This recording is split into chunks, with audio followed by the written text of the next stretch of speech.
Several weeks ago, many in this community, to include former school board members, asked me about an obvious conflict of interest involving my opponent serving as business manager and holding the office of mayor at the same time. People have continued to ask me this question nonstop just about everywhere I go ever since. I was also interviewed by the media about this, and I mentioned to them that I would spend my own funds to get a legal determination on the conflict. I did this because if this question were posed to the borough and they decided this in-house, it's absolutely certain that they would have been accused of bias by some. Respectfully, everyone knows this is a problem. Some are just trying to keep it quiet. Anyway, I have that legal review back, and I'm going to read you some of the findings, and you can make your own decisions. To be clear, there are no conflicts with Katie running for office. So when you hear people say no conflicts, that's what they're talking about. The concern is with her serving in office, and you don't have to take my word for that. This is according to a legal review that was done by CSG Law Group out of Fairbanks from a little over a week ago. And here it is. This review states, and I quote, high-level managerial employees like a school district business manager owe fiduciary duties, and that's a key word, to their employer, which includes the duty of loyalty. It goes on to say, significantly, however, while this ordinance, and that is referring to borough ordinance, allows the election to a municipal post, it does not eliminate the underlying legitimate concerns of the incompatible office rule, including the high likelihood that both conflict of interest and divided loyalty issues will arise between the two positions. And that's referring to Katie holding a business manager job at the district and at the office of mayor at the same time.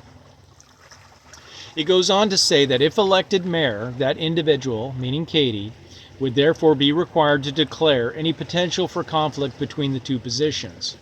Further, that conflicts would preclude the mayor's participation in the assembly discussion and that individual's subsequent use of the mayor's veto power. Continuing, and I am quoting, because the veto right may only be exercised by the mayor, that right would be effectively lost in these circumstances.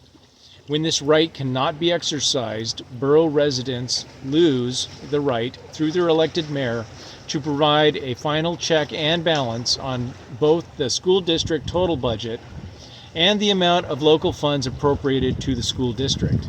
End quote. That means we lose the checks and balances that protect us all, because in cases of conflict, Katie will not be able to participate in discussions, preside over meetings, or exercise the mayor's veto to encourage compromises between the three bodies of the district, school board, and the borough. It shifts the balance of power away from the taxpayer and to the district, and that's the concern. So friends, that's the truth. I did not write that document or do the research. That firm and that lawyer, Renee Broker, were chosen because she's considered a subject matter expert in Alaska. If you don't agree with it, that's okay, but it's the truth nonetheless. And I would hope that most people would want a mayor that is a straight shooter and doesn't hide things from you. That's why I told you. Having said that, I need to be clear. I'm not saying anything negative about Katie's character. This has nothing to do with her being a good person, which she is. This is a conflict that exists because she wants to serve in two competing roles in local government. These checks and balances exist in cities and towns all across our country for a reason. They work because when everyone has to work together, no one ever gets everything they want. And that's what protects us. So my recommendation to you is to not allow your protections to be diminished regarding the most expensive and important task the borough engages in, education.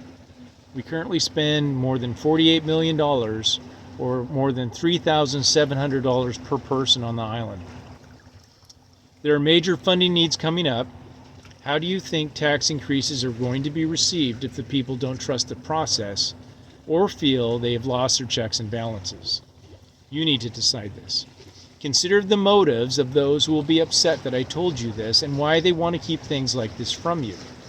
Also keep in mind that it was Katie that first brought up that a legal review was conducted and found no conflicts. That was actually mentioned in our local paper, the Ketchikan Daily News. So watch how people try to spin this and read between the lines of what they say. We're at a turning point, friends. We are just about to do the same exact things that have damaged other communities, somehow expecting different results. I'm not the one trying to change Ketchikan. I'm the one trying to protect it. If you don't get out and vote, your community will be fundamentally different and likely far more expensive in the years to come. I appreciate your support. I thank you for your time. Please vote October 4th. I paid and approved this message. Rodney Dial, 56 Cloverview Court, Ketchikan, Alaska, 99901. Thank you.